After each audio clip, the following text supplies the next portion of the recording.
Hello दोस्तों, स्वागत है आपका देव एकेडमी में। दोस्तों ये हमारा बीएससी सेकंड का मैकेनिक्स का यूनिट नंबर 1 के लेक्चर नंबर 2 है, ठीक है, जिसमें हम पढ़ेंगे मोमेंट ऑफ अ कपल, एक बल युग्म का आघूर्ण। चलिए स्टार्ट करते हैं आज की वीडियो। देखिए, तो एक बल का आघूर्ण क्या होता है इसको हमें पहले पढ़ना पड़ेगा, बल युग्म के आघूर्ण पढ़ने से पहले, ताकि अच्छे से क्लियर हो जाए। मोमेंट ऑफ अ फोर्स क्या होता है देखिए,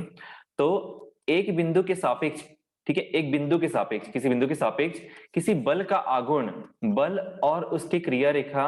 की, ठीक है, उसी बिंदु की बात करेंगे कि बिंदु से लंबवत दूरी के गुणनफल के बराबर होती है। ठीक है, एक बिंदु के सापेक्ष किसी बल का आघूर्ण बल और उसकी क्रिया रेखा की उस बिंदु से लंबवत दूरी के गुणनफल के बराबर होता है। यहाँ पे एक और वर्ड डाल दीजिए, उस, ठीक है, उस बिंदु से लंबवत दूरी के गुणनफल के बराबर होती है। तो यहाँ पे देखिए हम कोई बिंदु ले लिए, अब इस बिंदु के परितः हम बल आघूर्ण देखेंगे, इस बिंदु के सापेक्ष हम बल आघूर्ण देखेंगे। तो बल आघूर्ण क्या हो जाएगा, बल और क्रिया रेखा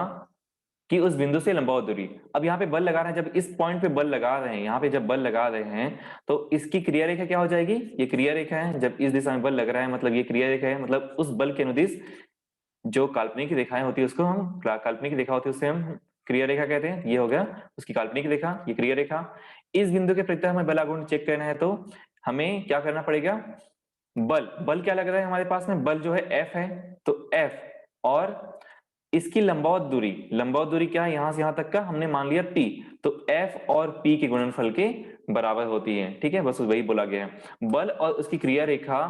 कि उस बिंदु से लंबवत दूरी के गुणनफल के बराबर होती है। बल और उसकी क्रिया रेखा कि उस बिंदु से लंबवत दूरी, ये लंबवत दूरी है, स्मॉल p है जो लंबवत दूरी है, के इन दोनों के गुणनफल के बराबर होती है। अतएव यदि F एक दृढ़ पिंड के एक बिंदु P पर रेखा AB के अनुदिश क्रिया कर रहा हो तथा OM इक्वल टू P, स्थिर बिंदु O से AB की लंबवत दूरी हो, ठीक है, स्थिर बिंदु O से, स्थिर बिंदु O है हमारा ये वाला, AB से लंबवत दूरी, ये AB है क्योंकि ये क्रिया रेखा हमने यहाँ पे माना था, ठीक है, लंबवत दूरी हो तो बल F बल को हमने F मान लिया, O के परितः, ठीक है, O के परितः, किसी बिंदु के परितः ही देखेंगे हम लोग, आघूर्ण क्या हो जाएगा F इंटू OM, इस F इंटू ये OM लंबवत दूरी, मतलब कि F इंटू P, ये कैपिटल P नहीं होगा, ये स्मॉल p होगा। ठीक है, अतः बल का एक बिंदु के परितः आघूर्ण, बल का एक बिंदु के परितः आघूर्ण क्या हो जाएगा, बल का परिमाप गुणित बल की क्रिया रेखा से बिंदु की लंबवत दूरी। ठीक है, ये जो कॉमा लगना था यहाँ पे नहीं लगना था, यहाँ पे लगना था। तो एक बिंदु के परितः आघूर्ण क्या हो जाएगा, बल का परिमाप मतलब बल हो गया, और बल की क्रिया रेखा से बिंदु की लंबवत दूरी, बल की क्रिया रेखा से बिंदु की लंबवत, ये जो बिंदु हम माने हैं उसी बिंदु से लंबवत दूरी,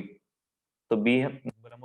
मान लिया था, इसलिए यहाँ पे P इंटू एफ आ जाएगा, F into P small p आ जाएगा यहाँ पे, अगर यहाँ पे स्मॉल p लिया गया है। ठीक है, देखो इसमें टिप्पणियां बोली गई हैं कि उपयुक्त परिभाषा से स्पष्ट है कि एक बल की क्रिया रेखा, एक बल की क्रिया रेखा पर स्थित किसी बिंदु की परिधि। अब देखो अगर यहाँ पे बल लग रहे हैं, अब इसकी क्रिया रेखा क्या हो जाएगी, ये AB क्रिया रेखा है, तो अगर इसी बिंदु पे, इसी लाइन पे कोई बिंदु अगर ले और उसके परितः बल आघूर्ण देखा जाए तो उसकी लंबाई तो है ही नहीं, लंबवत लंबाई है ही नहीं। अगर यहाँ पे लेंगे तो यहाँ लंबवत लंबाई हो जाएगी, यहाँ पे लेंगे तो लंबवत लंबाई हो जाएगी, कुछ ना कुछ तो होगी। लेकिन उसी लाइन में लिया जाए तो लंबवत लंबाई क्या है, 0 है, लंबवत दूरी क्या है, 0 है। तो अगर P 0 है तो F इंटू P लेंगे तो वो तो 0 ही मिलेगा, मतलब बल आघूर्ण वहां पे 0 हो जाएगा। तो उसी को बोला गया है कि एक बल की क्रिया रेखा पर स्थित किसी बिंदु के परितः आघूर्ण क्या हो जाएगा, 0 होगा, क्योंकि इस स्थिति में क्या होता है, P 0 होता है। ठीक है, यदि किसी F बल का एक बिंदु O के परितः आघूर्ण 0 हो, यदि किसी F बल का बिंदु O के परितः आघूर्ण 0 हो तो या तो F इक्वल टू 0 होगा या फिर P इक्वल टू 0 होगा, क्योंकि आघूर्ण इक्वल टू क्या है, आघूर्ण को हम मान लेते हैं कैपिटल P मान लेते हैं अगर आघूर्ण, तो F इंटू P है, F इंटू स्मॉल p है। ठीक है, तो अगर यही 0 हो गया मतलब कि F into P equal to 0, तो या तो F को 0 होना पड़ेगा या फिर P को 0 होना पड़ेगा, तभी उसका आघूर्ण जो है 0 होगा। ठीक है, बस यही बोला गया है, अगर आघूर्ण 0 होगा तो इन दोनों में से कोई एक 0 होगा। देखिए आगे, आघूर्ण का चिन्ह क्या होगा, देखिए आघूर्ण का चिन्ह क्या होता है कि अगर जब किसी बल की प्रवृत्ति पिंड को दिए गए बिंदु के परितः वामावर्ता घुमाने की होती है, मतलब एंटी क्लॉकवाइज होती है, जैसे कि अगर कोई क्लॉक देखा जाए तो ये क्या होता है, अगर ये क्लॉक किस साइड घूमता है, इस साइड घूमता है ना, इस प्रकार से ये घूमता है, ठीक है। तो इसको हम कहते हैं एंटी क्लॉकवाइज और ये होता है क्लॉकवाइज, जिस साइड क्लॉक घूमता है, ठीक है। तो ओ यहाँ पे है, अगर कोई बल इस साइड लग रहा है, ठीक है, बल इस साइड लग रहा है मतलब इसके एंटी क्लॉकवाइज में लग रहा है, तो उस पॉइंट उस टाइम पे आघूर्ण क्या होता है, धनात्मक होता है, ठीक है, आघूर्ण को हम धनात्मक लेते हैं। और जब एंटी क्लॉकवाइज होता है, जब कभी इसकी प्रवृत्ति पिंड को दक्षिणावर्त मतलब क्लॉकवाइज घुमाने की होती है, ये क्लॉकवाइज हो गया, ठीक है, ये क्लॉकवाइज हो गया ना, तो अगर क्लॉकवाइज घुमाने की होती है तो आघूर्ण क्या होता है, ऋणात्मक लिया जाता है। अगर इस प्रकार घूम रहा है तो उसे हम ऋणात्मक लेते हैं, और अगर इस प्रकार घूम रहा है, बल इस साइड लग रहा है, तो उसे हम धनात्मक लेते हैं, ठीक है। तो एंटी क्लॉकवाइज में धनात्मक और क्लॉकवाइज में ऋणात्मक। चित्रानुसार बल F1 O के परितः आघूर्ण, बल F1 O के परितः आघूर्ण धनात्मक है, ठीक है। O के परितः F1 का आघूर्ण क्या होगा, धनात्मक होगा, जबकि F2 का आघूर्ण ऋणात्मक होगा, क्योंकि यहाँ पे क्लॉकवाइज घूम रहा है, क्लॉकवाइज में ऋणात्मक और एंटी क्लॉकवाइज में धनात्मक, याद रखिएगा, ठीक है। बल युग्म,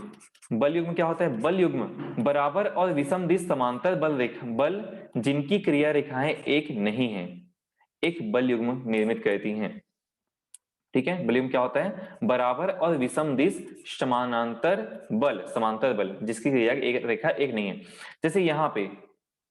इस पॉइंट पे एक बल इस तरफ लग रहा है, ठीक है, बराबर विषम दिश समांतर बल, और यहाँ पे भी समांतर बल लग रहा है, यहाँ पे इस पॉइंट पे इस दिशा में, ठीक है, विषम दिश समांतर बल जिसकी क्रिया रेखा एक नहीं। जैसे इसकी क्रिया रेखा क्या हो जाएगी, ये क्रिया रेखा है, ठीक है, ये इसकी क्रिया रेखा है, ठीक है, और इसकी क्रिया रेखा ये है। अब एक नहीं है, अगर एक हो जाएगा तो क्या हो जाएगा, इसी पॉइंट पे अगर एक हो गया तो इसकी क्रिया रेखा इस साइड, इसकी मतलब क्रिया रेखा एक ही है, और अगर एक क्रिया रेखा हो गया, बल विपरीत दिशा में हो गया, तो वो जगह उसी जगह पे स्थिर रहेगा, बल वहां पे नहीं लगा पाएंगे हम, ठीक है। तो बराबर विषम दिश रहना चाहिए, ये बराबर विषम दिश हो गया, लेकिन क्रिया रेखा एक नहीं होनी चाहिए, यहाँ पे क्रिया रेखा एक ही हो चुकी है, एक नहीं होनी चाहिए, तब उसे हम कहेंगे बल युग्म। जैसे इसकी क्रिया रेखा यहाँ पे है, इसकी क्रिया रेखा यहाँ पे अलग अलग है, तब हम इस युग्म को कहेंगे बल युग्म, जिसमें एक बल यहाँ पे लग रहा है इस दिशा में, और एक बल यहाँ पे लग रहा है इस दिशा में, ठीक है। तो इसे हम कहते हैं बल युग्म। तो बल युग्म की भुजा क्या कहलाएगी, बल युग्म का निर्माण करने वाले बलों की क्रिया रेखाओं के बीच की लंबवत दूरी को बल युग्म की भुजा कहलाती, बल युग्म की भुजा कहलाती है। जैसे कि यहाँ पे ये एक हो गया बल युग्म, यहाँ पे लग रहा है, ठीक है, इन दोनों पॉइंट को मिला के बल युग्म बन गया। तो इसकी जो लंबवत दूरी होगी P, इसकी जो लंबवत दूरी होगी P, उसी को हम क्या कहेंगे, बल युग्म की भुजा कहेंगे। देखिए यहाँ पे, यदि P बल युग्म का निर्माण करने वाले दो बलों में से प्रत्येक का परिमाण है, ठीक है, P क्या हो गया, परिमाण हो गया, मतलब कैपिटल P, यहाँ पे जो P लग रहा है वो परिमाण हो गया, क्योंकि परिमाण एक समान होना चाहिए। जैसे यहाँ बराबर मतलब परिमाण एक समान होना चाहिए, बल विपरीत दिशा में लगना चाहिए, और क्या होना चाहिए, सिर्फ इसकी क्रिया रेखा एक नहीं होनी चाहिए, तब उसे हम बल युग्म कहते हैं। तो यहाँ पे क्या बोला गया है, पी बल युग्म का निर्माण करने वाले दो बलों में से प्रत्येक का परिमाण है, ठीक है, कैपिटल पी परिमाण हो गया, और स्मॉल पी क्या हो गया, ये स्मॉल पी है ना, कैपिटल पी नहीं है, उनके बीच की लंबवत दूरी है, ठीक है, ये जो स्मॉल पी लिए हैं वो उसकी लंबवत दूरी होगी, तब इस बल युग्म को सामान्यतः पी से दर्शाते हैं, ठीक है। देखिए आगे, तो अब देखिए बल युग्म का आघूर्ण क्या होता है। एक बल युग्म का आघूर्ण मोमेंट ऑफ अ कपल, तो एक बल युग्म के आघूर्ण को बल युग्म का निर्माण करने वाले प्रत्येक बल का परिमाण और बल युग्म की भुजा के गुणनफल के रूप में परिभाषित करें। जैसे कि इसमें बल युग्म की भुजा क्या है, पी स्मॉल पी है, और परिमाण क्या है, कैपिटल पी है, तो बल युग्म का आघूर्ण क्या हो जाएगा, capital P into small P, मतलब बल गुणित दूरी, लंबवत दूरी, बल गुणित दोनों लंबवत दूरी। अतः यहाँ बल युग्म P का आघूर्ण क्या हो जाएगा, बल युग्म P का आघूर्ण क्या हो जाएगा, P इंटू पी हो जाएगा, अर्थात बल युग्म का आघूर्ण, एक बल युग्म का आघूर्ण क्या होगा, बल गुणित बल युग्म की भुजा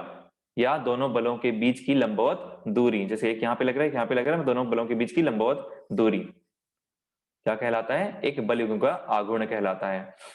अब यहाँ पे बल युग्म के आघूर्ण का चिन्ह, सेम वही चीज यहाँ पे भी होगा कि अगर बल युग्म में एंटी क्लॉकवाइज बन रहा है तो उसे हम कहते हैं पॉजिटिव कपल, धनात्मक बल युग्म, और अगर क्लॉकवाइज अगर डायरेक्शन में बन रहा है तो उसे हम कहते हैं नेगेटिव कपल ऋणात्मक बल युग्म, ठीक है। वही चीज यहाँ पे लिखा हुआ है, यदि बल युग्म का निर्माण करने वाले बलों की प्रवृत्ति पिंड में वामावर्त दिशा मतलब कि गुणन देने वाले हो तो बल युग्म का आघूर्ण धनात्मक हो जाता है, वाम की एंटी क्लॉकवाइज, और बल युग्म को धनात्मक बल युग्म का बल युग्म या वामावर्त बल युग्म के रूप में पहचान कहते हैं। यदि बल युग्म का निर्माण करने वाले बलों की प्रवृत्ति दक्षिणावर्त मतलब क्लॉकवाइज हो तो वहां पे आघूर्ण ऋणात्मक लिया जाता है, और बल युग्म की ऋणात्मक बल युग्म या फिर दक्षिणावर्त बल युग्म के रूप में पहचान की जाती है। तो बस इतना ही है, इस लेक्चर में बल युग्म ही था, बल युग्म का आघूर्ण ही था। तो फ्रेंड्स अगर बल युग्म आपको समझ में आया होगा तो लाइक जरूर कीजिएगा वीडियो को, और मिलते हैं नेक्स्ट वीडियो पे, तब तक thank you so much, good bye.